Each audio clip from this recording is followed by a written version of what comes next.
So chat, on the last stream that I did, we kind of took a look at an interview with the CEO of Twitter. What is it, Linda Yaccarino or something like that? I forget her name. But we took a look at that interview, and that interview was a train wreck. If you guys have not watched me do that interview yet or react to it, I highly recommend that you guys do so, chat. It's an interesting watch, to say the least. Having said that, one of the things that got referenced at the start of that interview was a former Twitter employee who had come out with their story of abuse that they dealt with before they left the company. And this was somebody who goes by the name of Yoel Roth. Now, after we reacted to that interview, I decided to seek out these comments by Yoel Roth to see if I could find them, and so we could see exactly what they had to say, so we can kind of have more context as to what happened and what the CEO of Twitter was responding to. So I was able to find that interview, and it happened at the same event, the Code event by Verge. And so we're going to listen to this interview. We're going to react as we play a little bit of Star Fox 64 here. So without further ado, play that shit! Here we go. This is someone who is a truth teller and someone I really like talking to, and you'll see why in just a second. Yoel Roth.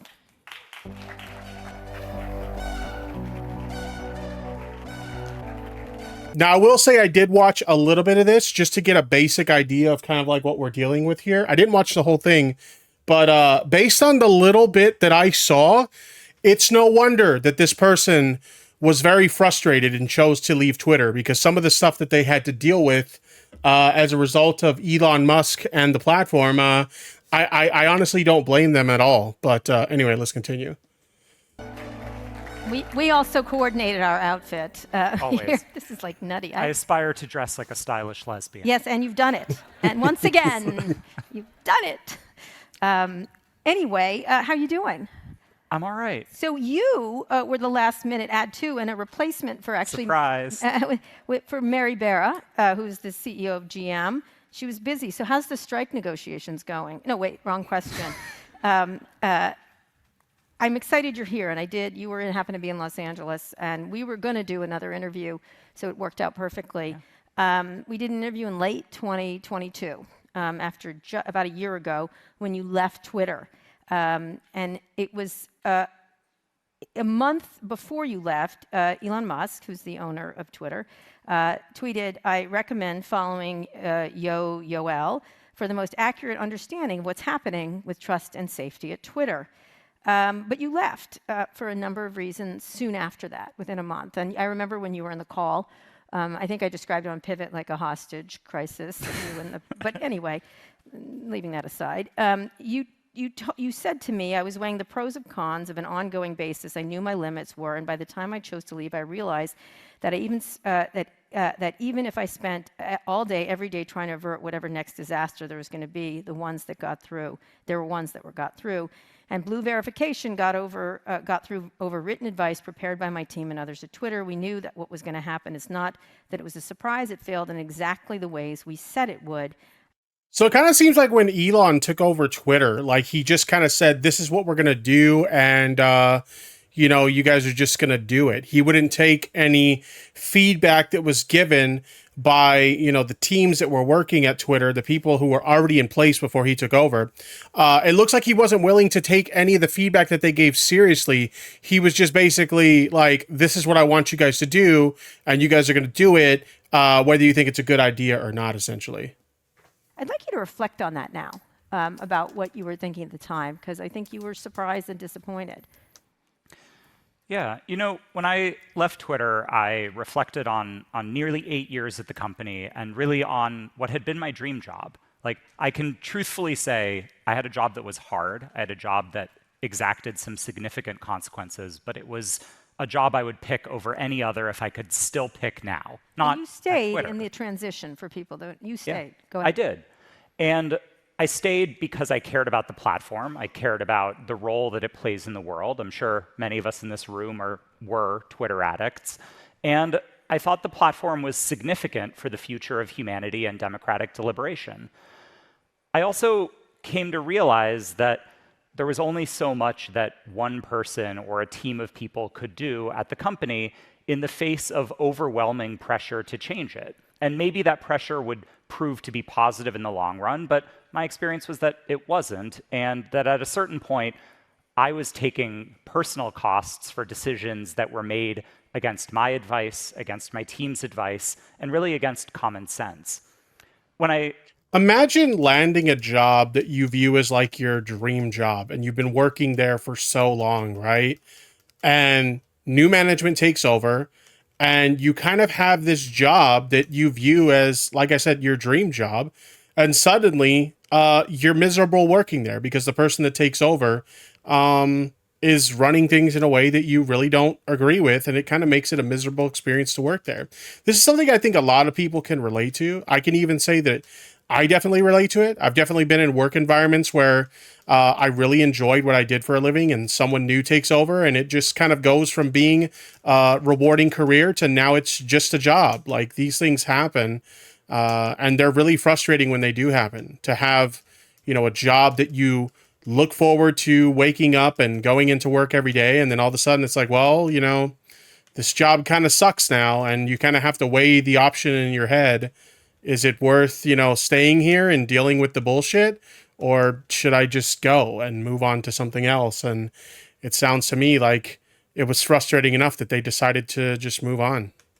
when I left Twitter, shortly before you and I spoke last time, I wrote an essay in the New York Times where I was like, look, don't panic, everyone. There's all these factors that are going to constrain what happens next at Twitter. And I said, it's going to be advertisers. Like, surely Elon doesn't want to burn this $44 billion asset that he just bought to the ground. So he doesn't want to chase away the advertisers. There's no way. He won't do it. I was wrong on that front. 60% of advertisers left and haven't come back.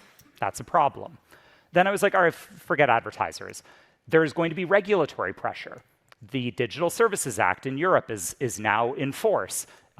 They can penalize platforms 6% of their global revenue for non-compliance. So it's like, they're not going to screw with that. 6% is a massive, nope, I was wrong. Twitter withdrew from the Disinformation Code of Practice in Europe. They're the only large platform to do so.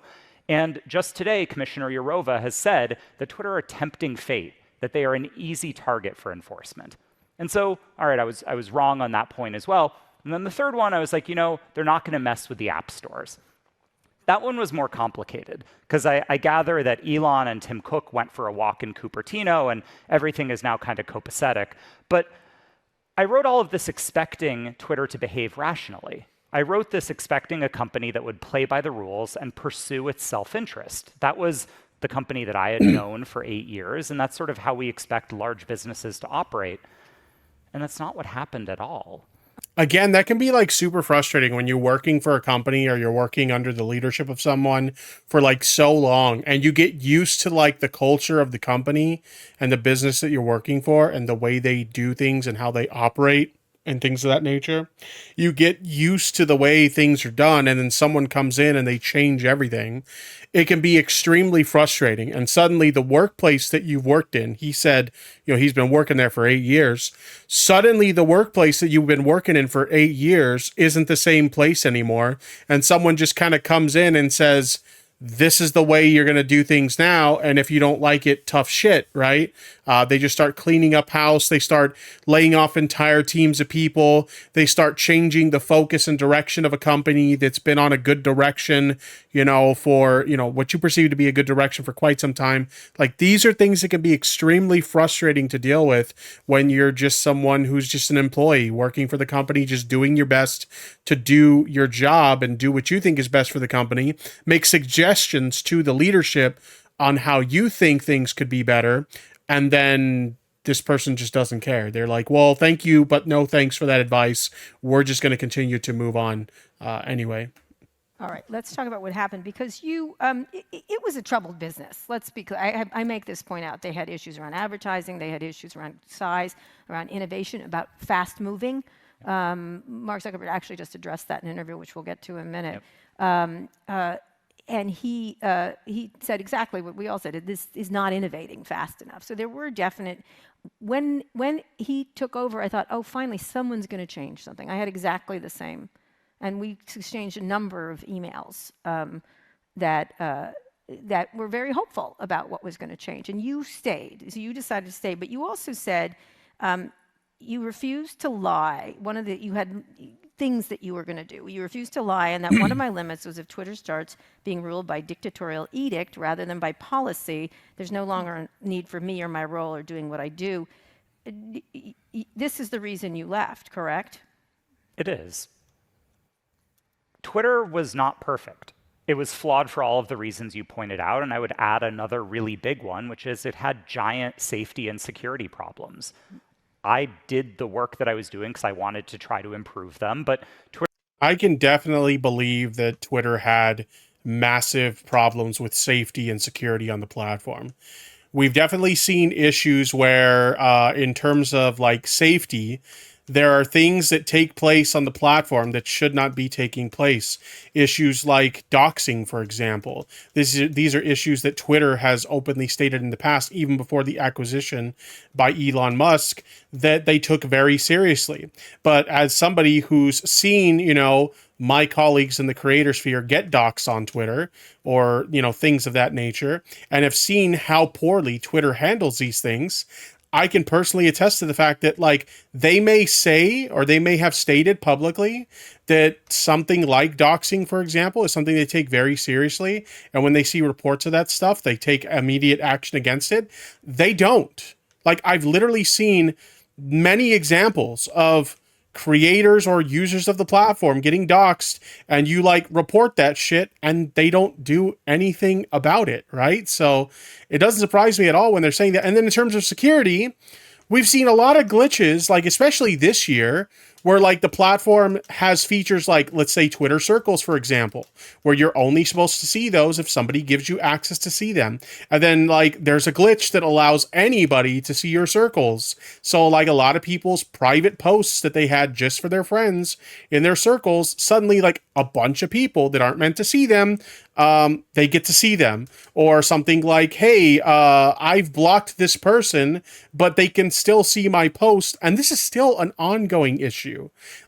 If you look at someone's tweets that is replying to somebody who has you blocked, you can see their original post that's being replied to. And that's not supposed to happen. There are so many security vulnerabilities and holes in the platform that need fixing and just aren't getting fixed. So I 100% believe what this guy's saying about a lot of the problems that are facing Twitter. Twitter was always a platform that was sort of constraining itself and governing itself according to a set of rules and principles, imperfect, but ones that we were striving to perfect. There was always something we could point to that said, this is how we are operating. And then all of a sudden, that didn't exist anymore. There was just sort of direction coming from above about what to do. The first day after the acquisition, there was the directive to change the logged out experience on Twitter, just a product change out of nowhere. Do it in 24 hours. Why did we do it? Just do it. And the team did. But that was a warning sign. Then so chat. A lot of people will have, for years, positioned Elon Musk as this super, intelligent guy who works in technology and he knows what he's doing and he's very knowledgeable. And it just, the more you find out about Elon Musk, the more you realize he's kind of an idiot. Now, for those of you guys who don't know, I have a little bit of a tech background, and I've worked on projects in my tech background where you're implementing, new features or whatever into your network environment or, whatever the case may be. And I've definitely worked on projects like this. And when somebody comes to you and says, hey, I need you to implement this and I need you to implement it in less than 24 hours, holy shit, that is extremely unreasonable. That is not the norm, okay? Typically, you'll be given a project and they'll be like, hey, we have this project that you need to work on and this is your deadline. I'll give you a week or something like that, right? But to be hey, I need you to change this pretty primary function of the site and I need you to do it within 24 hours. That doesn't happen. That is That is not the norm. I think the only time something like that would be the norm is if it's like a massive security hole that's discovered and you're like, yeah, this is bad and we need to fix this right away. That's the only exception to something like that. Otherwise, if it's something that's not a really pressing issue, like the logged out experience on a social media platform, yeah, you're not typically just like, yo, do this and do it within 24 hours. That's insane. Reinstate some of these accounts. And I managed to talk Elon out of doing that, but it was a directive, and that worried me.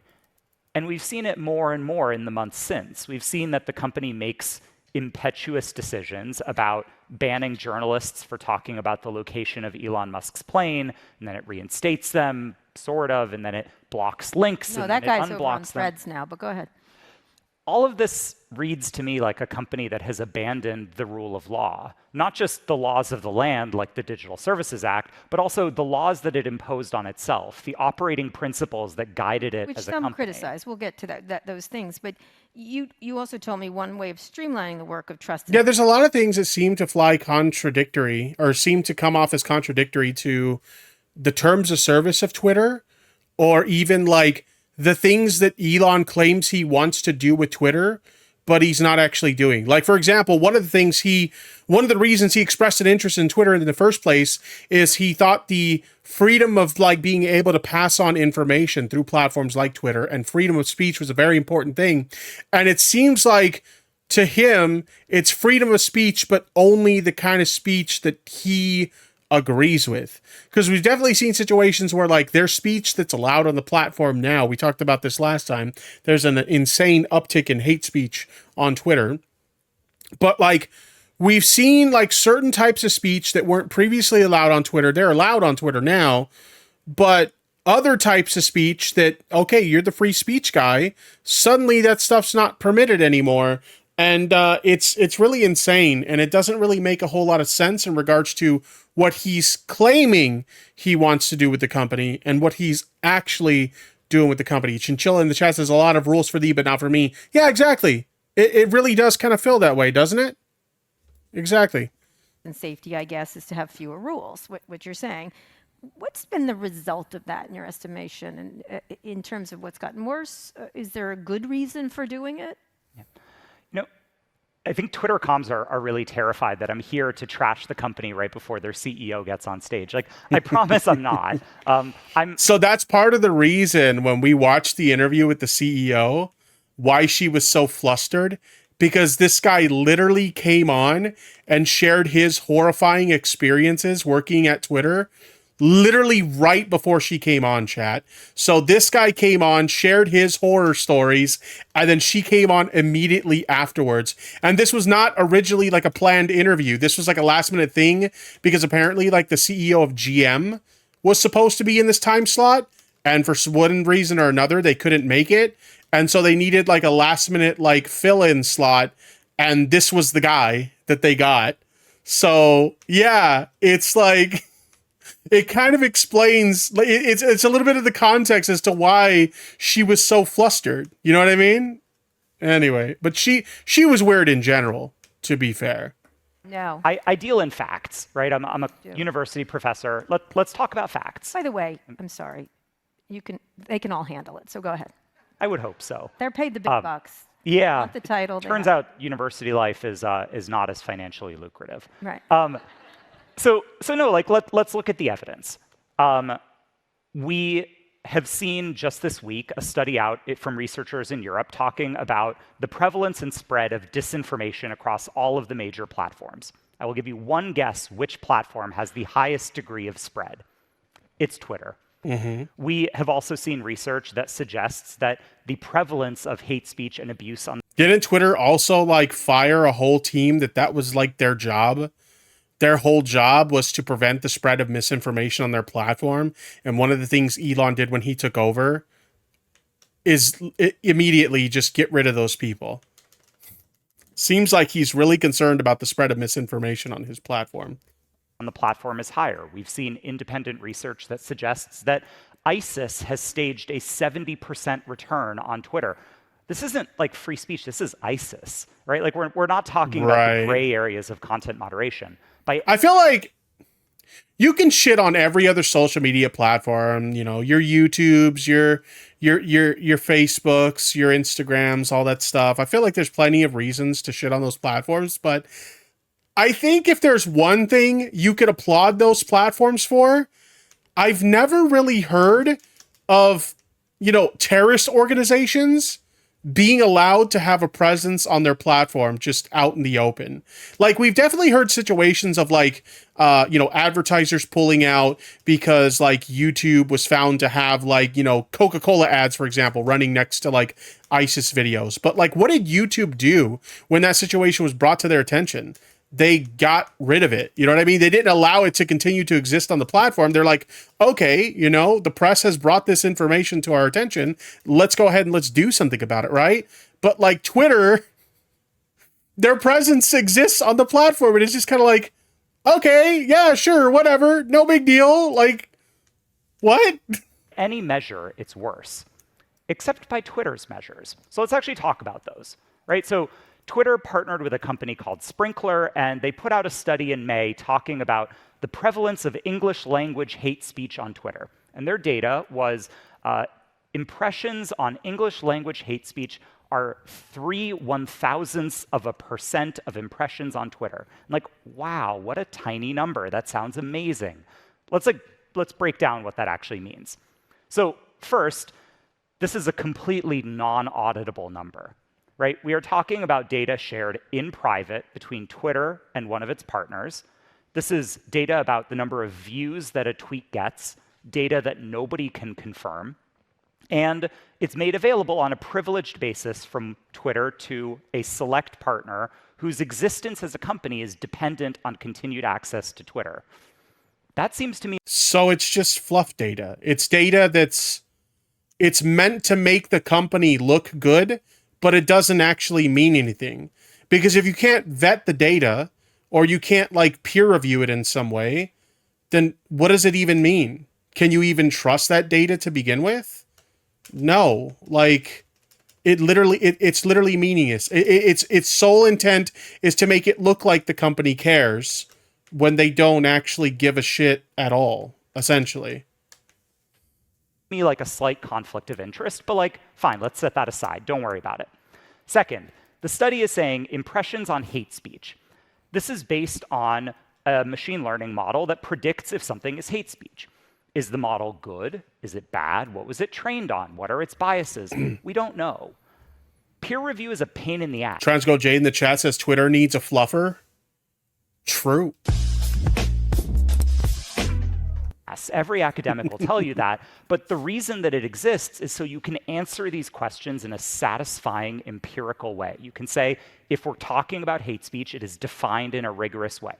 We don't know that about Twitter's data. There's simply no way to know. So you don't have the ability, so that this is an issue. So what you've been pointing out these things, and including in story pieces in the New York Times and various places, and speaking out.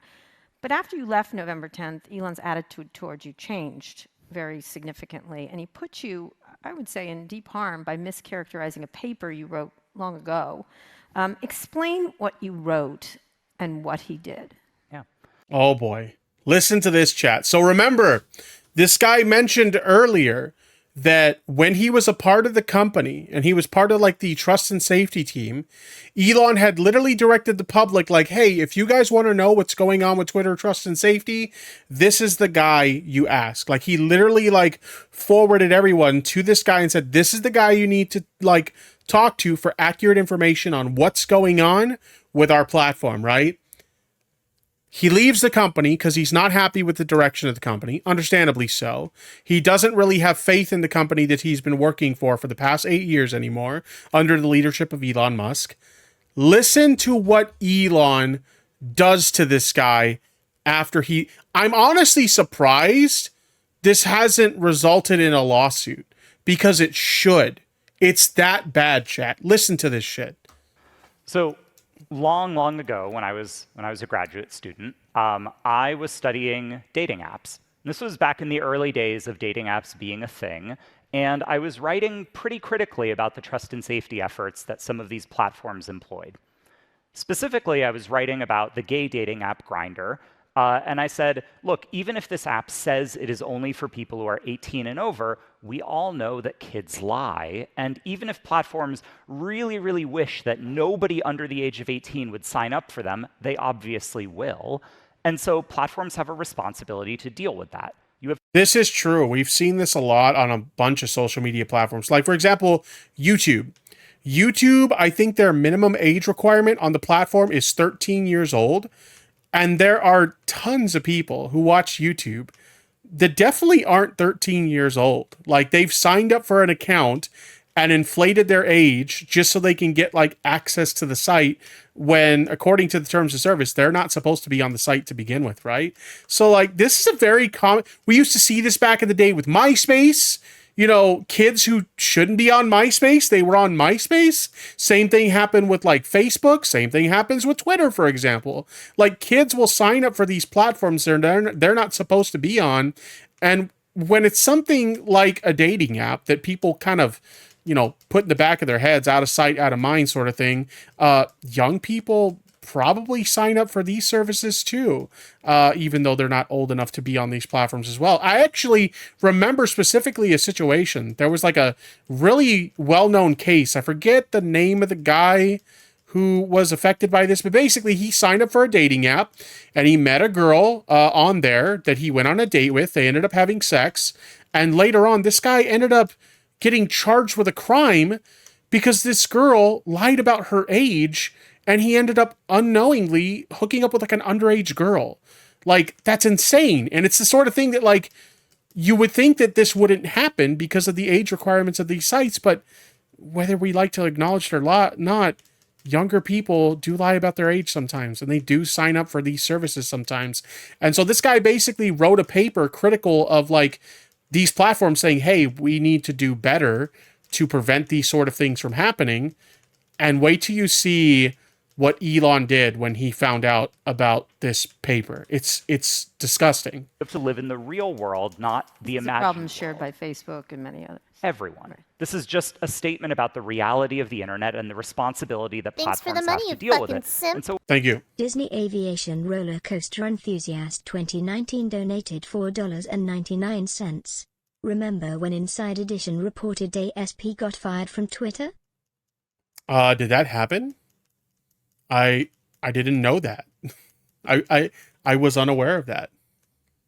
So what I wrote was very simple. I said, don't pretend that this policy is enough. Recognize your responsibility to protect kids and build a platform that can be safe for them. Don't expect that no kids will be there. Expect that they will be there and that you need to create an experience that is safe for them regardless of that And fact. a separate space. Yeah. No different. It seems like a pretty reasonable take. Make better efforts to prevent kids from getting on these platforms that they don't belong in the first place, right? See, you know, everybody's in agreement that, like, who doesn't want to protect kids from spaces that they don't belong? Seems like a reasonable take. Nothing wrong with that take, right, chat? Different than Kidstagram for kids or anything like that. Which is really hard, right? Instagram for kids scares the bejesus out of me. I think all of these things, any social network that targets kids specifically has a giant uphill battle, but it's work worth doing. And my argument was that platforms like Grindr should be doing it. Right. That's it. So you weren't advocating older people to be dating underage. No. I mean, my husband's 10 years older than me, but like, no, I'm not like making a recommendation that platforms like Grindr or anywhere else have any tolerance for pedophilia. Of course not. You can kind of see where this is going, right, chat? You can kind of get the vibe for what Elon did to this guy, right? Chat? Oh boy. So what happened? So after tweeting publicly that I'm a person of high integrity, after telling people that he has complete confidence in me, you know, the last time I sat down for an interview with you, the retaliation was all of this. So I'm curious to see what will happen after we talk today. But back then, Elon Musk turned to some random person on Twitter who was tweeting at him with an extract from my dissertation and said, well, that explains a lot. And what he was suggesting was that the presence of child sexual abuse on Twitter wasn't just a tragedy. It wasn't just a failure of content moderation. It was my responsibility and my fault. And that chat. Someone came to Elon, and we've seen this with Elon before, where Elon will take the words of some random fucking person on Twitter, right? Like Elon, you know, for somebody who's like, you know, when you think of like billionaires and stuff like that, they seem like people who are almost like completely inaccessible to average normies like you and me. You don't expect them to be responding to random people on social media. But this is something that Elon does constantly, chat. Like somebody will respond to him with some random ass shit and he'll respond to it. And so some random Twitter dipshit responded to Elon with an out of context kind of clipping of like what he said in this dissertation and misrepresented it as if he was advocating for adults dating children on dating apps. And Elon actually entertained the idea. And that suddenly led everybody on Twitter to believe that this guy was a fucking pedophile, chat.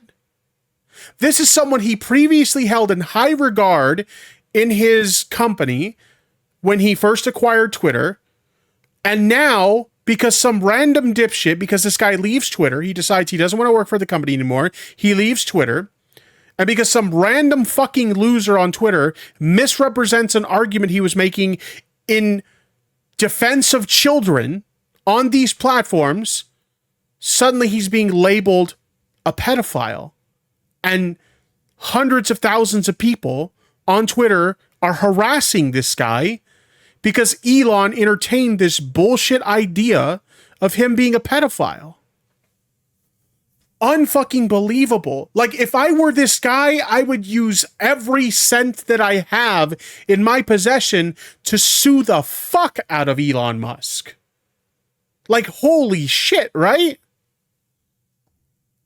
That I'd actually made an intentional decision to allow the proliferation of child sexual abuse on Twitter.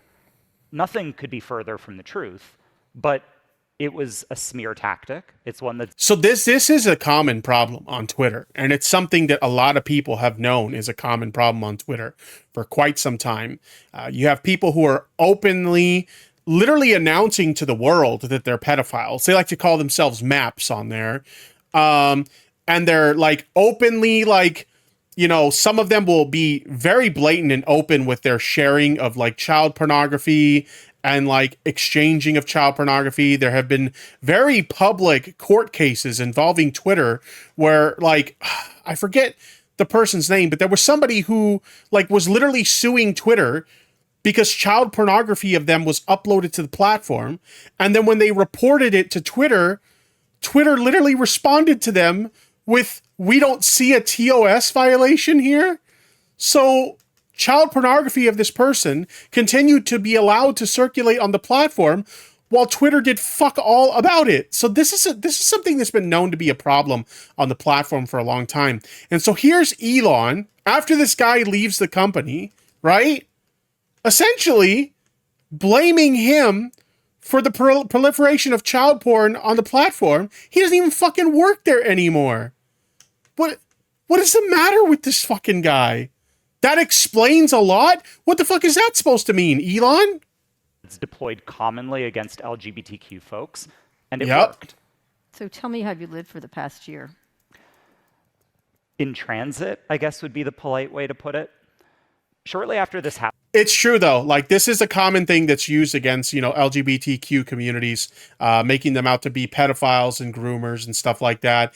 And we've all seen how outspoken against the rights of, you know, LGBTQ folks Elon has been as of late. So how am I not at all surprised that Elon would take a former LGBTQ community, you know, employee of his and treat him like this? It's not very surprising, is it, chat? Happened, the Daily Mail published where I live. I had to sell my house. I had to move. I bounced between a couple of different places for a few months with my husband and my dog and all my crap, and then lived in a temporary apartment for a while I tried to figure out where to land next. And you got death threats? Absolutely. Many of them on Twitter. Unbelievable. And I would note, you know, if I imagine one of the things that you will hear a little bit later on is about all of the work that's been done to make Twitter safer. I would encourage Twitter to take a look at the death threats targeting me, the death threats that were inspired by the company's leader. They're all still there. Twitter didn't take them down. That's crazy. That stuff's still, if what he's saying is true, that stuff was still on Twitter after all of that. And you know, it doesn't surprise me, because as I kind of alluded to earlier, there has been many situations in the past where, like, you know, something will be posted to Twitter that does not belong on Twitter, whether it's an outright, you know, TOS violation of some sort, whether it's, you know, somebody's docs being posted on the platform, you know, things that very clearly do not have a place on Twitter. And they have outright rules specifying that these things are not allowed on Twitter, and they will still be there. You'll report them. And literally, like, I had a situation recently where something really fucked up in regards to a friend of mine, like legitimate, like, TOS violation was, you know, engaged in on Twitter against a friend of mine. And I reported that shit. I believe it was a dox, if I remember correctly. I reported that shit, and I got an email back from Twitter stating that they couldn't find a TOS violation. It's a dox on your fucking platform. What do you mean you can't find that is very clearly a TOS violation. Is the person who was reviewing that case like a literal fucking retard? Like, what do you mean? It happens way too often on Twitter. It happens all the fucking time. This doesn't surprise me at all. Thousands of them. They're still on the platform today. Are you still? I just recently interviewed Adam Kinziger. Same thing. He had death threats. I mean, the chat says they need a retard break. Well, I mean, we need a retard break. And yes, I agree. Hold on. Retard break. I need a retard break. Give me a retard break for like 2 fucking minutes, okay? I can't keep listening to fucking retards. You dumb cunt. Unbelievable. He had all kinds of things. And because of what he did on January 6th in opposing Trump, it has a lot of echoes of the same kind of behavior. Did you contact Elon at all? Tell him to lay off? Or why are you calling me essentially a pedophile? Yeah. Or implying, I guess. I thought about it, but It's like I said, like, I would have fucking sued his ass. You know what I mean? Like, that would be a clear-cut case. Like, how could you not win that? This guy was harassed so much that he had to uproot his entire life and move because he was harassed by, you know, hundreds of people because the CEO, or not the CEO, but the guy who owned the company he used to work for basically implied that he was a kid diddler. What the fuck? no, I didn't. It didn't. It was so divorced from reality that I was kind of like, do you bring facts to a defamation fight? Like, it didn't make sense in reality. The conversation didn't seem like it was based on anything I said or anything I did. And so I didn't believe that anything I said or did would actually change what was playing out. And this is really the thesis of the piece that I wrote in the New York Times last week. I don't think that this is just personal invective. I don't think this is just targeting me because I'm a bad person. Or you left. I think it's a strategy. It's a strategy to get people to shut up. It's a strategy to scare every other ex-Twitter employee into never speaking their mind again, because look what happens. Look how easy it is to blow up the life of this schmuck. It happened with one tweet. Let me ask you, what was the worst? I can definitely understand why they would feel that way, right? And I can totally see how that would basically make other former Twitter employees who left, whether they were, you know, one of the ones who got laid off, or whether they were, you know, one of the ones who decided to leave because they no longer had faith in the place they worked for.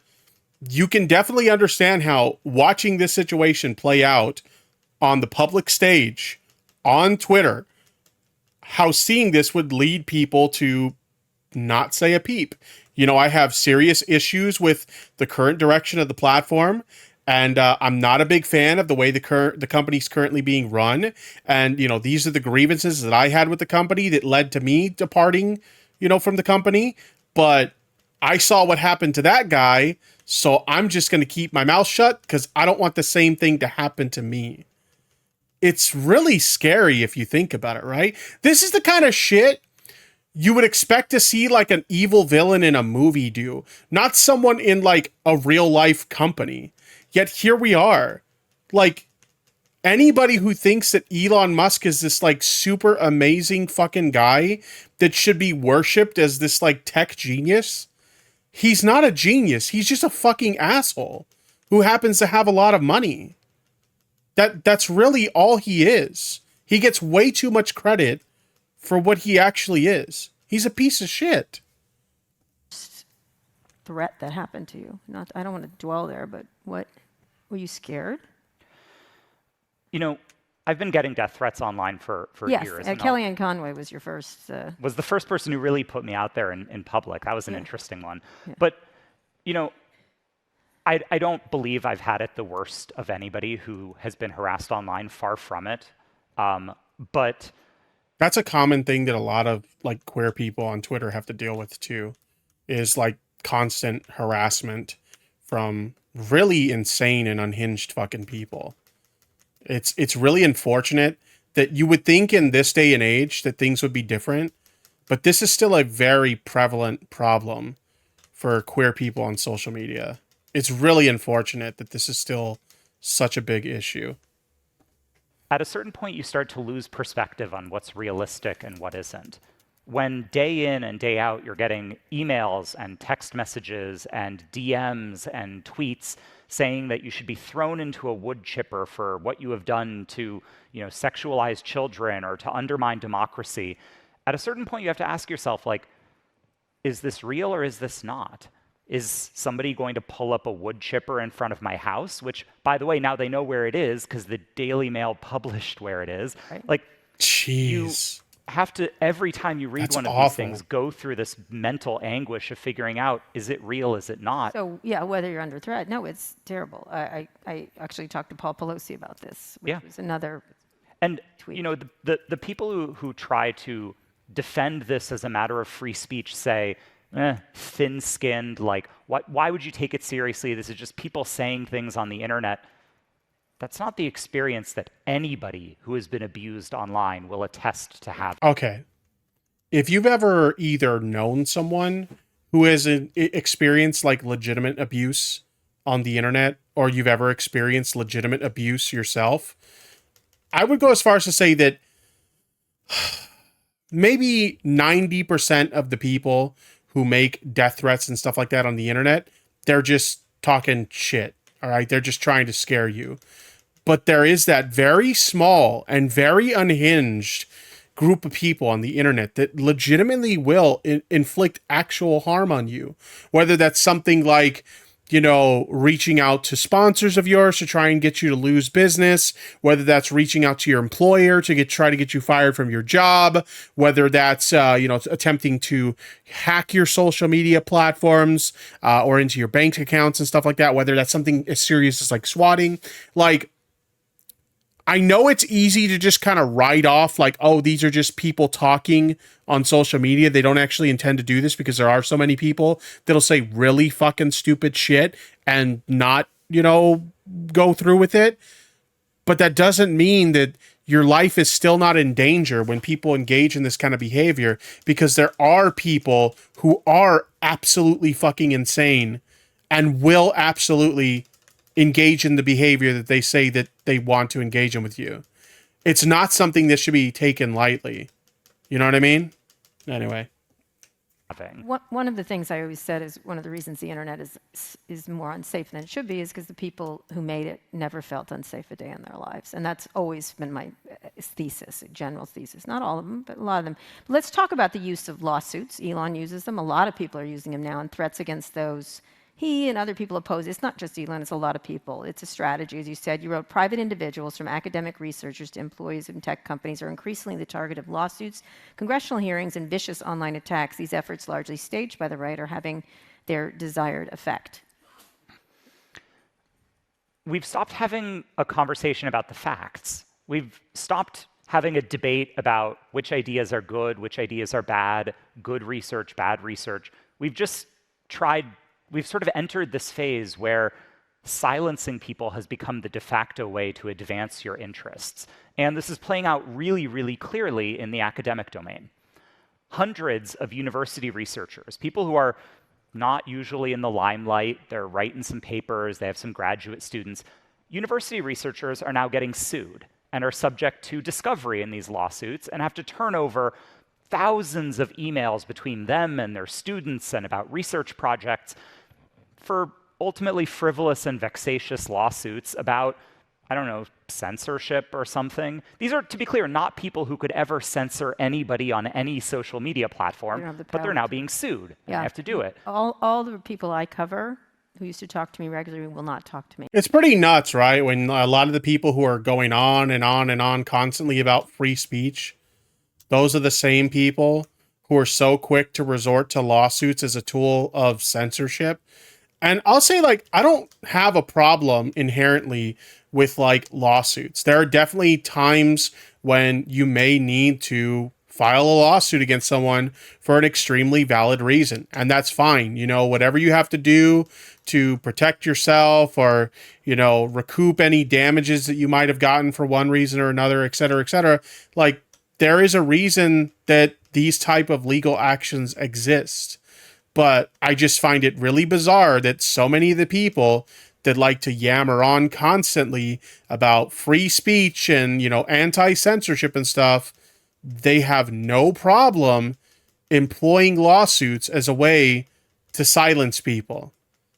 It's literally as somebody alluded to earlier in the chat, it's a rules for thee, but not for me type scenario. Rules for me, but not for thee. Where like, oh, I get free speech to say whatever the fuck I want. But when you say something I dislike, I'm going to abuse the courts to silence you. It's really hypocritical, isn't it?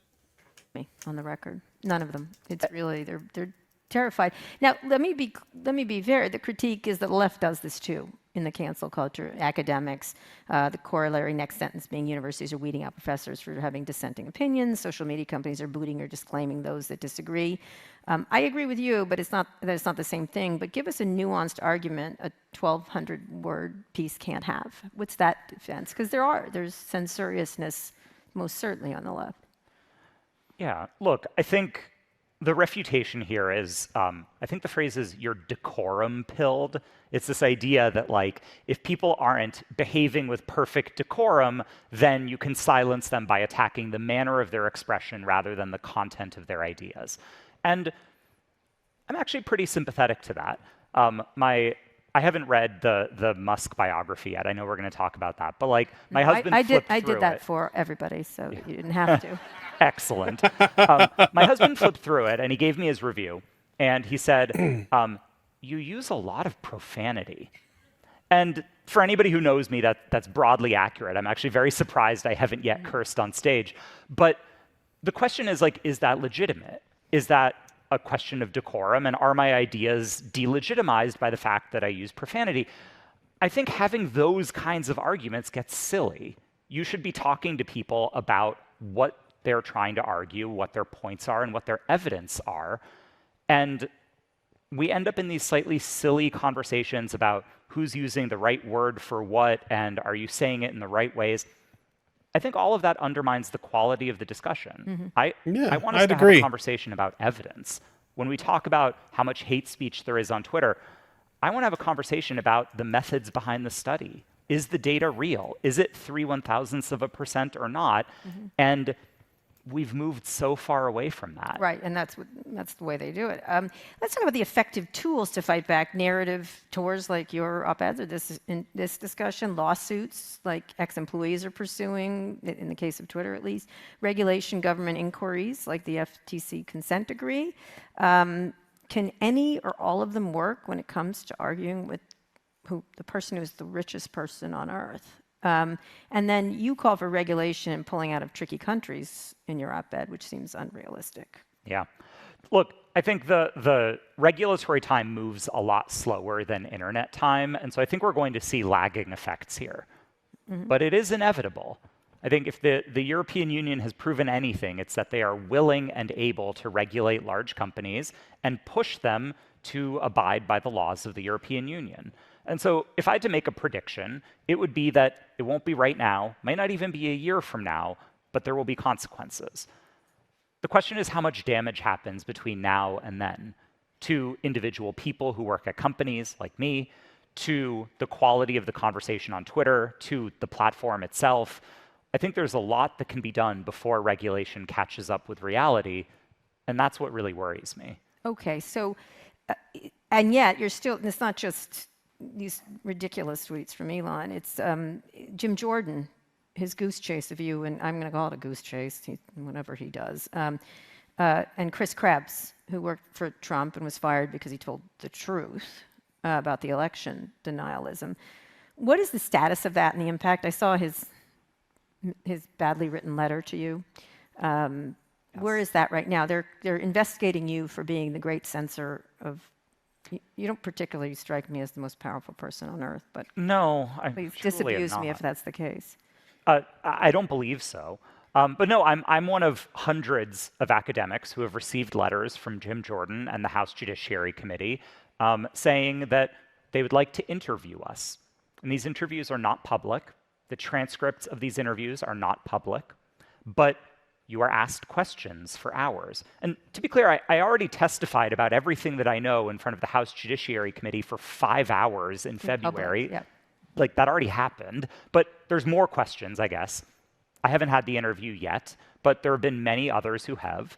And what happens is a strategy. There's an interview. The transcript of the interview isn't public. Excerpts of it are then taken out of context and make their way into things like an amicus brief in a lawsuit, or then become a quote that's used in a report attacking the Department of Homeland Security. None of it is fact-based. All of it is about insinuation and innuendo, and that's the outcome. And what really worries me is not sitting down on the record for another interview with Jim Jordan or his staffers. Bring it on. What I worry about is that the results of that, the transcript of it, the things that I'm saying, won't actually be made public. I don't believe I have anything to hide. The Twitter files are the contents of my corporate email account for 8 years. Like, it's all out there. I'm an open book. But I want it to actually be open, and that's not what we're getting as a product of these investigations. Yeah. That seems really reasonable, right? If you're going to do these like government investigations into the censorship of Twitter as a platform, the public really should have access to what the findings are during those investigations, rather than getting bits and pieces of it that can be, presented in a way that doesn't present the full story. I think that's a pretty reasonable request, and one that he's probably never going to get.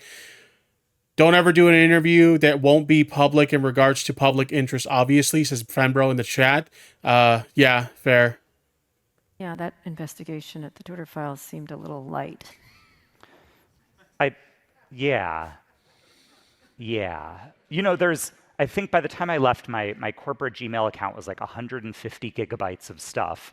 And there's a lot there. There's a lot there that I think would be important for understanding the future of social media. Yeah, there's something about us coordinating our outfits and everything like that. Yeah, it's true. It's true. But that's not what we got, right? We didn't get meaningful transparency into the coercive influences on Twitter's decisions. I think that's a real problem, right? I think private interviews by the government screams Red Scare all over again. Yeah, it's really concerning, isn't it? You have the government doing these investigations. I understand there's certain things that the government has to keep, private from us for national security and whatnot. I understand that to some degree.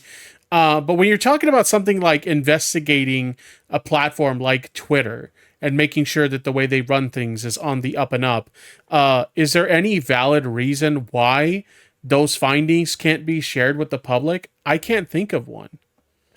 If the government is pressuring tech platforms to censor, we should all be terrified about that. I wrote a piece today for the Knight First Amendment Institute that says, yeah, job owning is an issue, but we need to have a fact-based This is when the government pressures, and I'll get to that case because it was interesting. At one point, you were all, you and Vijay Gade and a bunch of you were dealing with an issue, and that particular person, I don't remember which one of them was saying, can you believe they all got together and discussed this? And I was like, they're the managers of the whole company. Yes, I do believe it.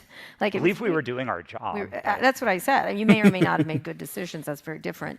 But there are also critical court cases of the government talking to social media. You're calling it job owning, that are winning. They're winning in these things. That the government now is completely. Everyone in government is not talking to social media companies as we're going into an election.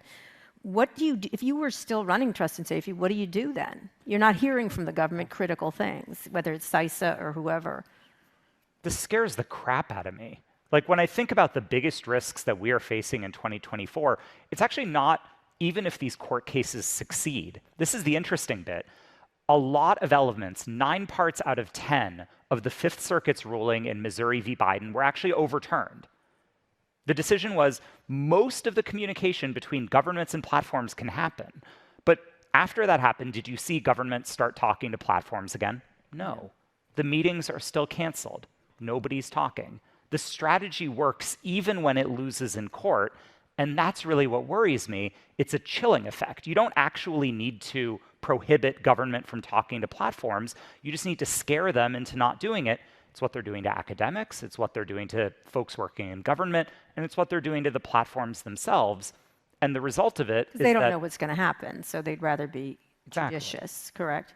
Because the alternative is getting roped into a lawsuit, getting hauled in front of the Judiciary Committee, having a public hearing where Marjorie Taylor Greene calls you a pedophile. Like, those are the consequences. Did she do that? To me, yeah. Okay. Jeez. That is absolutely insane that these things are allowed to happen. Holy shit. Fembro says it's not shocking, though. Unfortunately, no. Like, these feel like things that should not be allowed to happen, but they absolutely do. It's unfucking believable. Not fun. Yeah. But if you look at it and you're like, well, I could talk to platforms and deal with all of that, or I could just not do that, the decision is obvious. You don't do it. Engaging on these issues is an act of courage, and the incentives for that courage no longer exist in Silicon Valley. Right, to do anything about it. So let's get into the real implications of the upcoming election. Who is doing it well? There's Facebook, Instagram / Threads. There's Blue Sky, Mastodon / Post, Snapchat.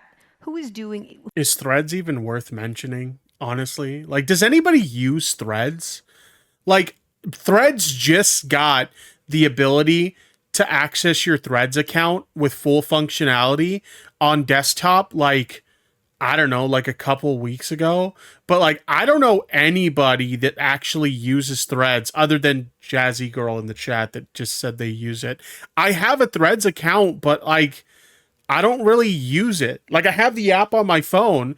I think the only time I used it recently was when I got that tag for that quartering related story. Somebody tagged me on Threads to let me know about, like, the latest update to the quartering story.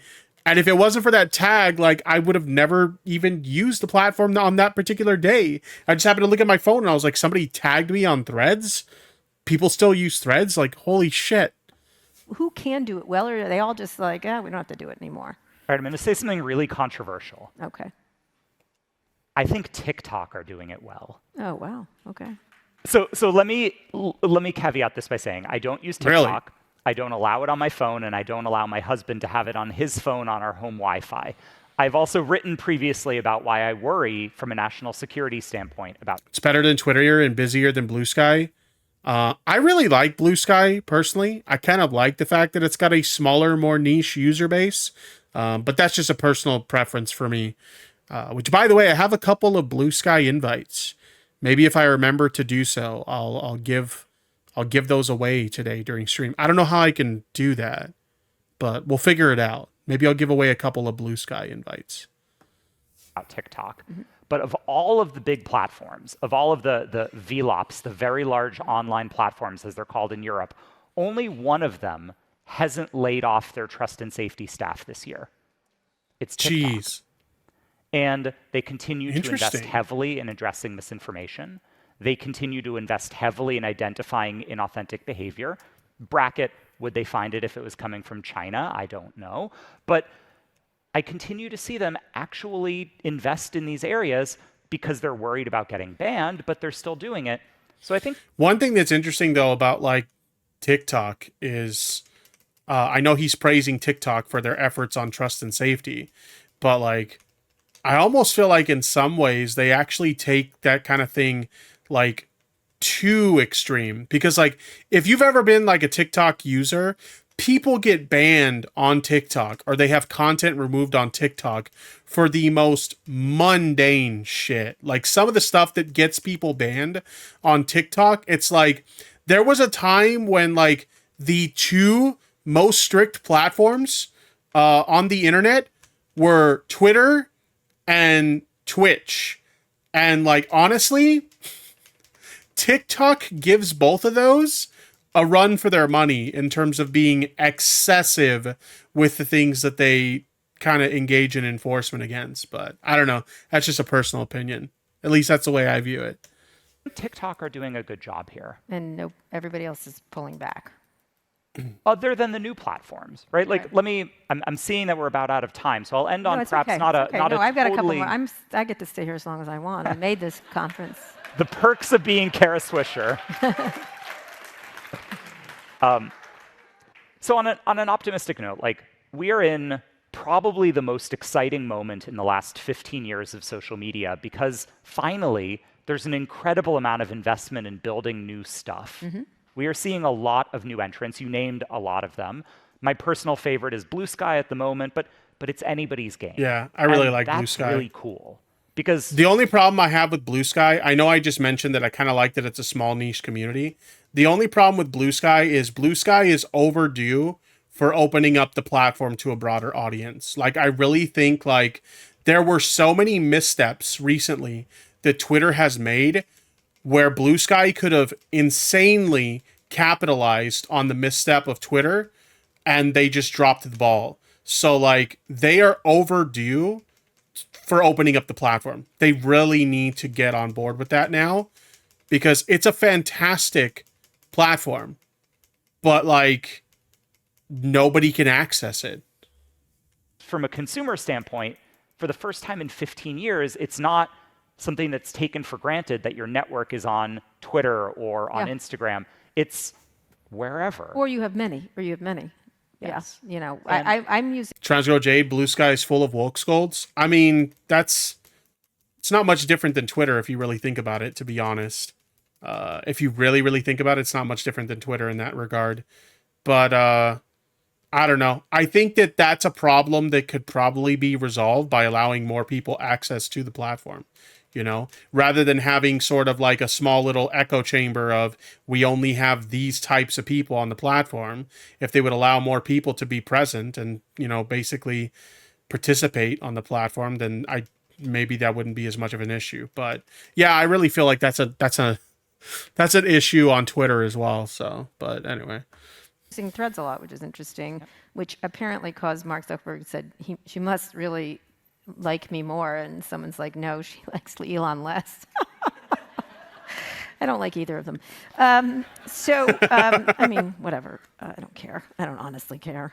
If you guys remember when I talked about that interview with Mark Zuckerberg that was like really fucking awkward, she was the one that hosted that interview. Maybe we should try to find that interview and like react to it. I tried to look for it on YouTube the other day, and I could not find it anywhere. So I'm going to have to try and find it somewhere, and maybe we can react to it, because it's a really insane interview, to say the least. I have a life and a family. Anyway, on Truth Social, I have a couple more questions. I do want to get through them. Trump is kind of losing his mind. It's a short trip, obviously. He's called for the execution of the U.S.'s top general. People are shrugging. Oh, well, he did that today. You know, every day it's a different, like, new, fresh hell, and everyone doesn't care. Give me the argument for just letting this go. It's crazy that this, like, literal fucking madman is somebody who is not only were they our president, but there actually is a possibility that they could be our president again, depending on how the election goes. Like, that is fucking insane to me, that this person who exists on this right-wing Twitter alternative and just says the most batshit insane stuff actually has the potential to be our president again. Unfucking real. And or the argument for doing more vigilant. It's like clown world kind of stuff. chat. They just sort of let him like he's the crazy uncle on the corner screaming at people. We can't let that happen, right? Like the shifting Overton window of what is acceptable and what isn't, even on something as simple as violence, is terrifying to me. Like when you sort of ease up on questioning whether it's ever acceptable for somebody to call for the death of another person, I feel like there's a profound loss there for humanity, and I worry that we can't walk back from that. So what do you do? Well, I'm not using Truth Social. Yeah. Okay. Good. All right. Check. That's a start. What are the breaks in the system you're seeing, or where is the company better off where you left it, or where is it? What's going to happen from having been there so long? Now you're not on the inside. You don't know. There might be Keebler elves in there making it all right, but it could happen. I'm not optimistic. I mean, just today, the last remaining staffers at Twitter who have expertise. Yo, are we getting raided by a pillow? Shout out to the Apillo Raiders. Let's go. We are just reacting to an interview with Yoel Roth, former employee at Twitter, and he's talking about a lot of his concerns with Twitter before he left, talking about some of the abuse that he faced at the hands of Elon Musk while working at Twitter, and just some really wild stuff. But anyway, thank you to the Raiders. Feel free to join us, and if you like the content, then drop a sub and put on those notifications, and like the stream because it helps a lot. In election security, we're all summarily fired. So like when I went in, and also to my viewers, if you don't subscribe to Apillo, do so. You won't regret it. You make dope content. To this year, and people started asking me, what do you predict about 2024? I was like, look, there's one person still left at Twitter in Dublin who has single-handedly kept global elections from going off the rails. I hired him myself. He's brilliant. For as long as he can stick it out, there's a hope. Summarily fired. So I'm not super optimistic about that. Mm-hmm. Okay. So I have just 3 more questions, and we'll get to some questions in the audience, and the people backstage can deal with it. Linda Yaccarino will be up here shortly. I know Linda really well. Terrific advertising executive. I have had great experiences with her. And we did, as some of you guys already know, we did already react to that interview, which is why we're reacting to this one, because that one was so awkward, and we were kind of missing the context of what Yoel had to say, because she was responding to some of the statements made by Yoel. And so now we've got the context to that, and it kind of explains why that interview with her was so awkward. She basically had to comment on the horrible things he said about Twitter right after he just got off the stage. So it explains a little bit of the awkwardness. Over the years, I'm surprised by some of the stuff at Twitter, but she'll answer her questions from Julia Borsten. I think the big question is here whether she's got the power to affect change or recruit advertisers, something she's, again, fantastic at, giving Elon's incessant and sometimes problematic meddling, and that's a nice version of it. Do you think she has the power to lead Twitter/X, and will advertisers come back? Advertisers aren't stupid. If there's a change that I saw in my time at the company, it was that the advertising industry and the marketing industry collectively stopped buying bullshit from platforms. They demand data. They demand evidence. And it can't just be cherry-picked evidence that the platform hands out in an unaccountable way. They want proof. And I think having a reasonable, tenured, well-respected executive at the helm is a good thing. I don't know her personally, but I hear a lot of the same things that you just said. I think that's great. But for advertisers to come back to Twitter, and to be clear, that's where the money comes from, I think they're going to need evidence of progress on safety that Twitter can't provide. And I still think it's funny that Visa came back to the platform, and what did they say? In a 12-week period or something like that, Visa only spent $10 on ads on Twitter. That is so fucking bizarre.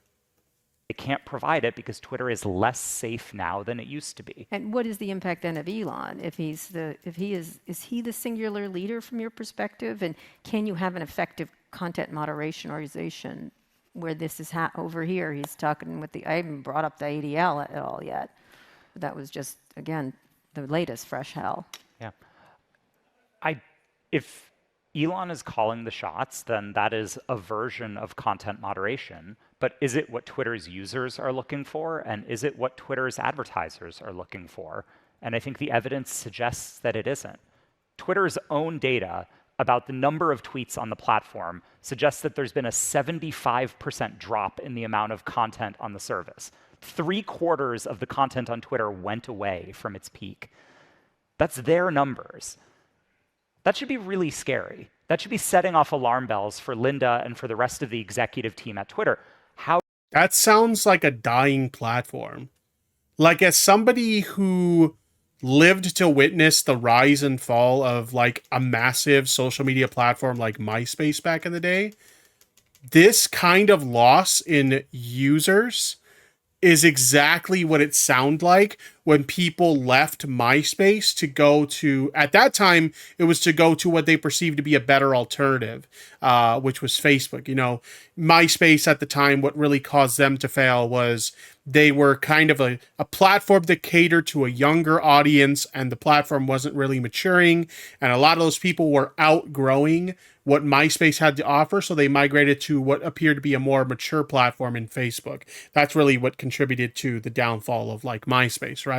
But if you focus just on the data and the numbers, like, this is the kind of thing we saw that resulted in the death of MySpace. Now, technically, MySpace is still around, but let's be honest, when's the last time you heard somebody say they use MySpace? This is the same sort of user decline. It's for different reasons, but it's the same sort of decline. So I got to be honest, if things continue to move in the direction they're moving with Twitter, I refuse to call it X, it's Twitter, okay? If things continue to move in the direction they're moving right now, I don't see a very positive future for Twitter as a platform. Who knows how much longer Twitter will continue to exist if it continues in this direction. Does MySpace even still exist? Yeah, it does. Nobody uses it, but yeah, it does exist. How do you turn that around? How do you make people start tweeting again? I'll give you a hint. Camel Spider says we didn't know how good we had it with Tom. True. That was the great thing about MySpace, you know. As a new user to the platform, you could sign up for an account on day one. You would have at least one friend, and it was MySpace Tom, one of the guys that ran the platform. I don't know, that was kind of cool. And that was like their whole logic behind it was we didn't want anybody to feel alone on the platform. We wanted everybody to have at least one friend. And everybody was friends with Tom as soon as they signed up for an account. But anyway. Make it safe. They're not doing that. I don't think it works. I have two more quick interviews. He's telling the truth right here, honestly, because like when I talk to a lot of the people, and I mentioned this when we did the reaction to the CEO interview, a lot of the people I talk to that used to be heavy users of Twitter and they don't use it anymore, it really comes down to, you know, one, it's not feeling safe on the platform anymore, but also the rampant uptick in hate speech and legitimate bigotry on the platform. These are things that have contributed to people leaving the platform in droves. So it's true. If they can really work on that trust and safety side of things and make better efforts to actually enforce, you know, actual like hate speech and bigotry on the platform, I think more people would feel comfortable using the platform again. But right now, like even someone like me who used to spend admittedly a significant portion of my day browsing Twitter, I find that I don't use it as much anymore. I'm not as active on Twitter as I used to be. And I was a power user of the platform. So that's saying a lot.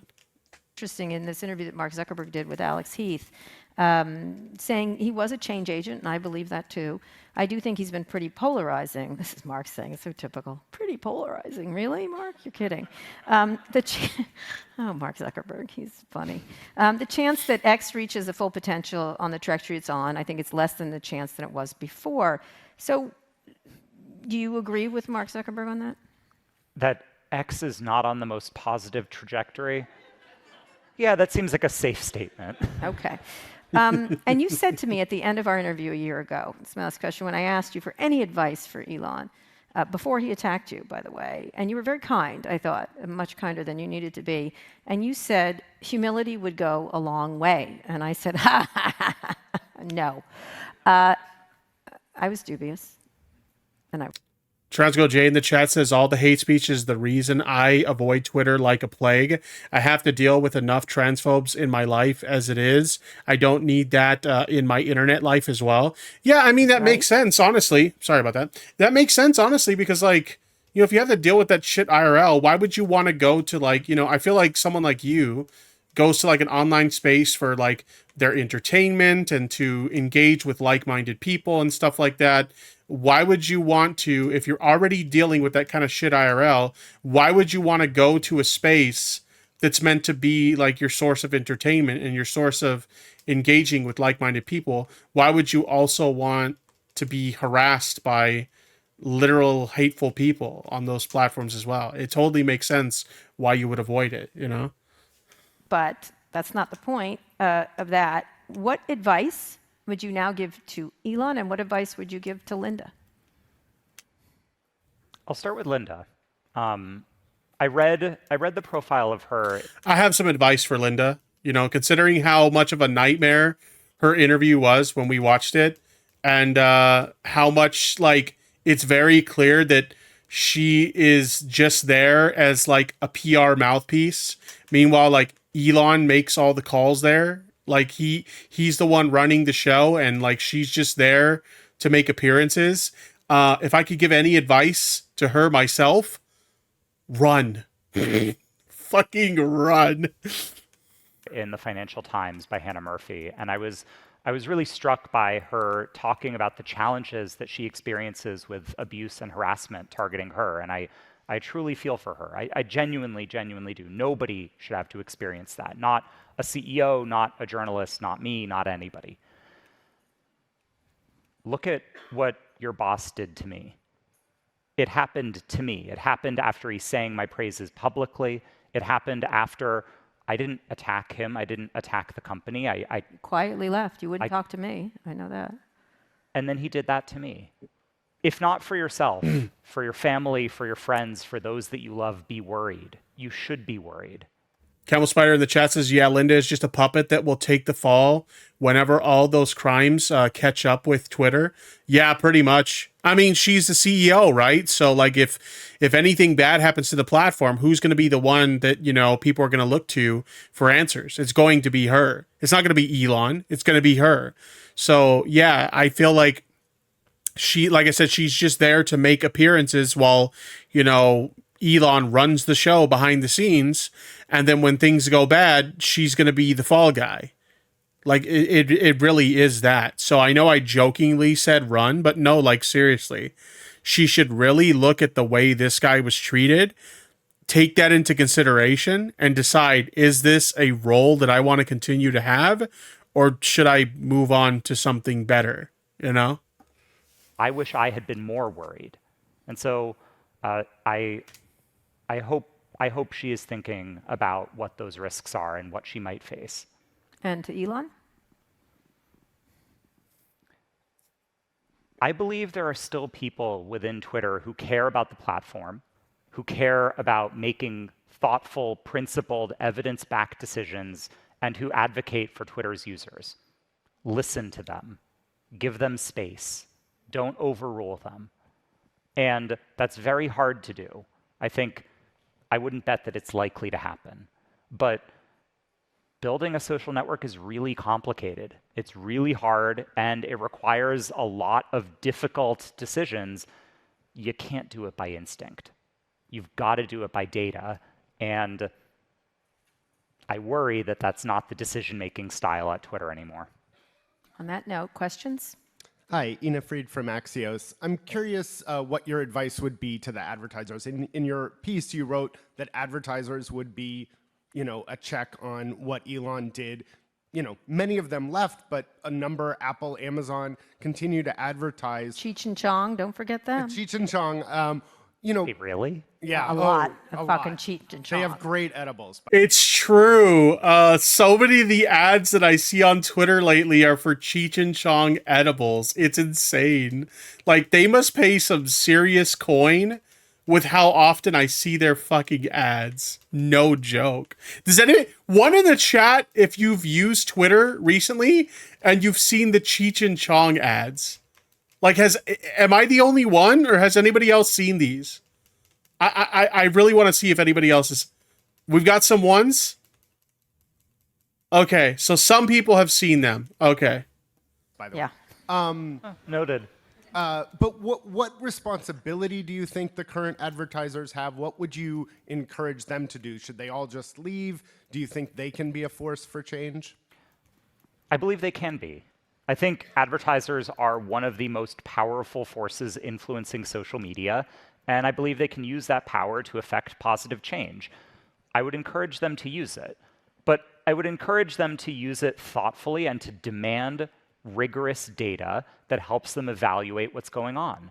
If Twitter becomes safer and they can prove it, then run ads on it.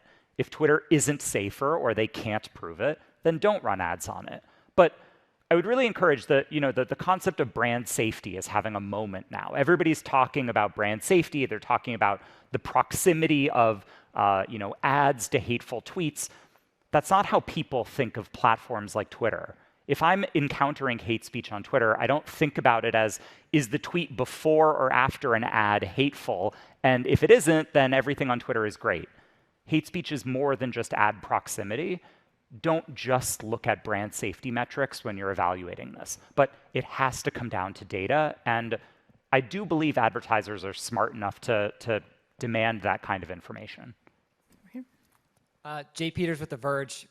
Do you think we'll ever see something like Twitter ever again? I'm not asking you to pick a winner between Threads or whatever, but will there ever be something that was quite as culturally relevant as Twitter ever was? Twitter was never the biggest, as we all know. It was never the platform with billions of people, but it was the platform where a community of influential people were able to connect with each other, connect with their audiences, and where people were able to influence the elites. I agree, actually, with some of what Mark Zuckerberg said in his interview, that there remains a hunger for that. I think that needs to exist in the world. I think people want it to exist in the world. I do hope somebody can capture that. I hope they can do it better than Twitter did. You have who it's going to be? Will it be Twitter? Again, I'm really excited about decentralized platforms. I'm excited about bringing more user agency and control to how social media works. I'm excited about the idea of having online communities that are smaller than all of humanity. Like Instagram's like 2 billion people. Like that seems a little bit too big to govern, One of the in my problems opinion. is they're hard to use, some of them. I mean, my favorite joke is that I guess it was Mastodon, is like the waiter handing you a gun and saying, "There's the cow, good luck," kind of thing. Anyway. That's brutal. I know but, it was. But no, like it was, you can solve have been on UX Twitter, problems, yeah. right? Like Yeah. somebody can fix that. There are I know, like, a lot of people, like, when things really started to go bad with Twitter, like, a lot of people moved to Mastodon.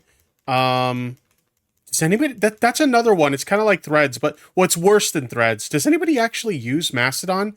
I have a presence on Mastodon, but I don't seem to get any interactions over there. I can't seem to find anybody that I would like to follow over there. So, like, is anybody actually using that? Like, is it worth the time investment to try and grow a platform over there? I actually have a funny story involving Mastodon. Back in 2019, I got banned on Twitter, and before anybody tries to use that against me, one good thing that came out of Elon taking over Twitter is I was able to get my original Twitter account back.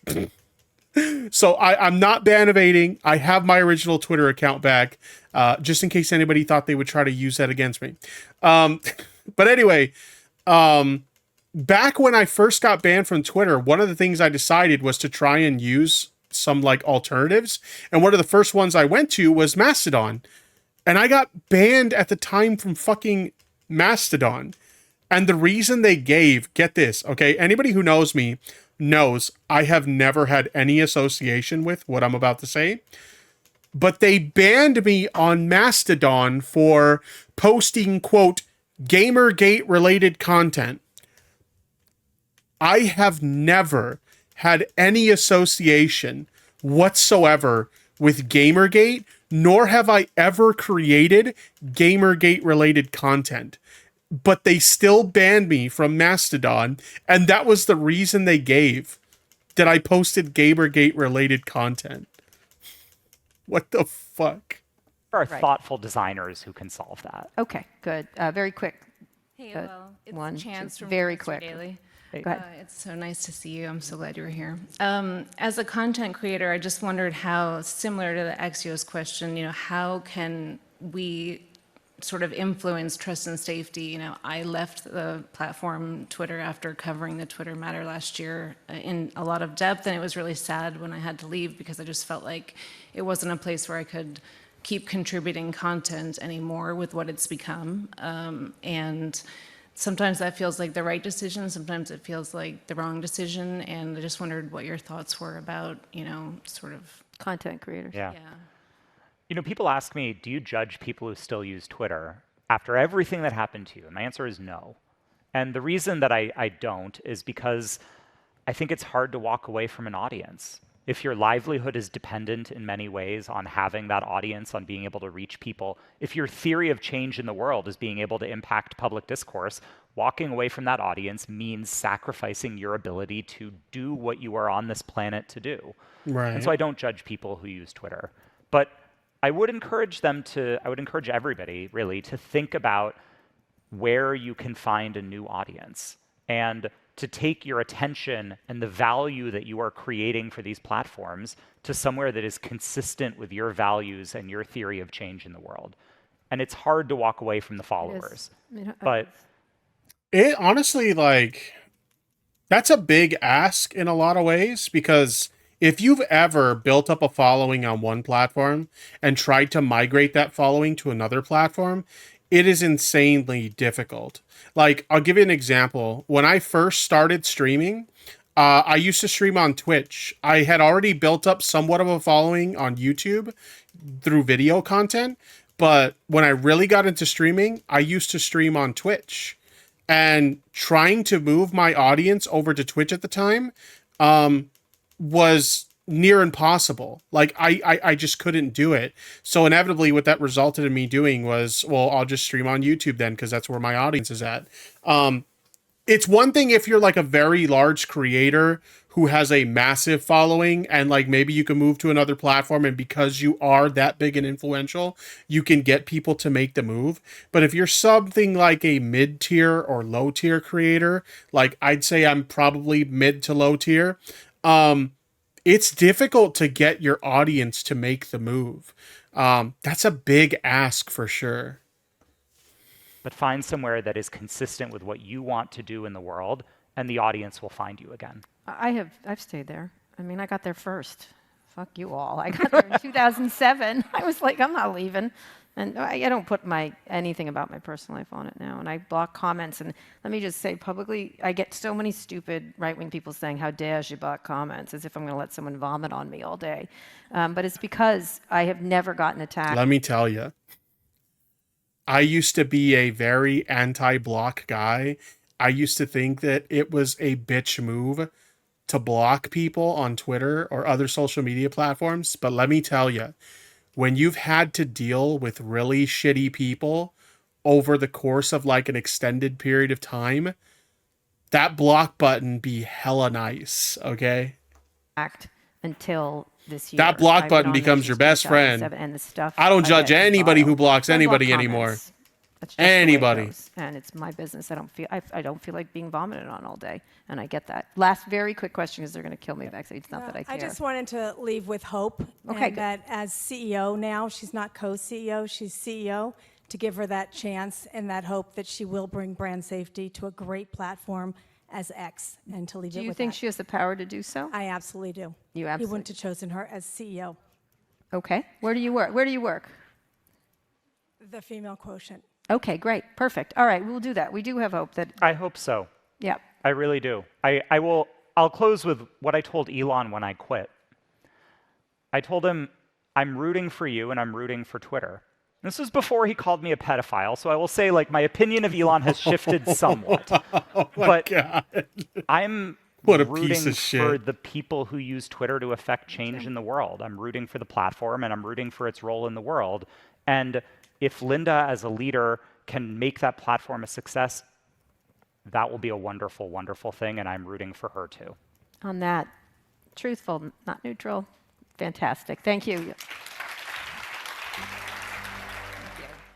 Okay. So that definitely explains a lot of the context behind that last interview we watched with the CEO of Twitter and why things were so awkward. Because like I said, you know, she was scheduled to be there from the start, but he wasn't scheduled to be there. They had someone completely different. I believe it was supposed to be the CEO of GM was supposed to be there, but they couldn't make it for one reason or another. And so they needed like a last minute fill-in person. And this was the person who was the fill-in person. And holy shit. Imagine being the CEO of Twitter and having to go on stage after that guy shares his horror stories of working with the company. If there was ever a position that I don't envy someone being in, it's that one. Holy shit.